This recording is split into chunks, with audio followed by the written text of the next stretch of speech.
putting together a special team. We're gonna be doing one thing and one thing only. Killing Nazis. Sound good? Yes, sir! Where does it get better than when Quentin Tarantino says he wants you in his film? Yeah, I don't think it gets better than that. It's one of those things I wouldn't even have dreamt about, you know?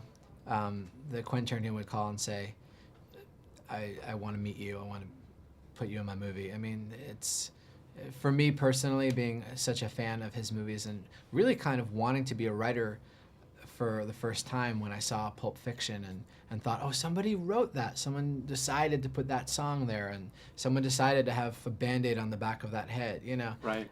For that person to want to include me in something he did was, I don't know if it gets more exciting than that for me. Eins, zwei, drei! And action! Very funny. Cut. Cool, let's just do it one more time. Let's cut. Why? Because we love making movies! It is wild. I mean, think about that. You go see Reservoir Dogs, and if you're walking out of that theater and some soothsayer comes to you and says, you know what?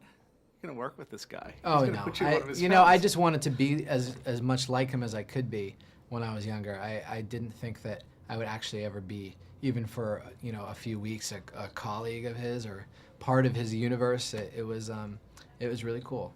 No one takes that away ever.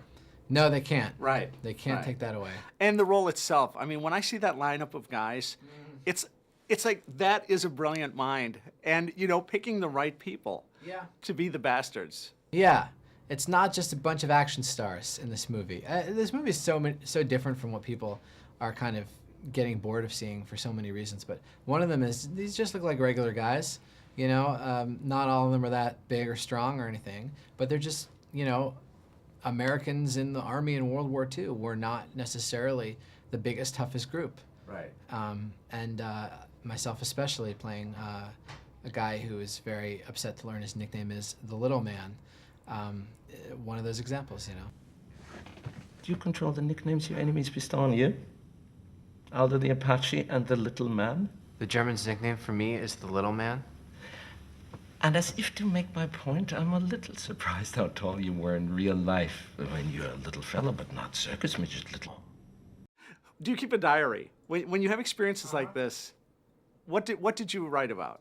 I guess these days diaries are kind of kept through the sent folder on your email, you know. Right. So what I would say in those were just more or less direct transcriptions of what had happened that day that I couldn't quite believe, you know. That I would be on this side of the camera and Tarantino himself is on the other, or that Brad Pitt would make small talk about a Beyonce video he saw, and then you realize that was Brad Pitt who just said that, you know. Like, it's just, you forget moment to moment sometimes what a big deal it is and how exciting it is, but you remember pretty quickly. Well, you mentioned that Brad Pitt. Now, you carry him in the film. He came to you for advice on acting.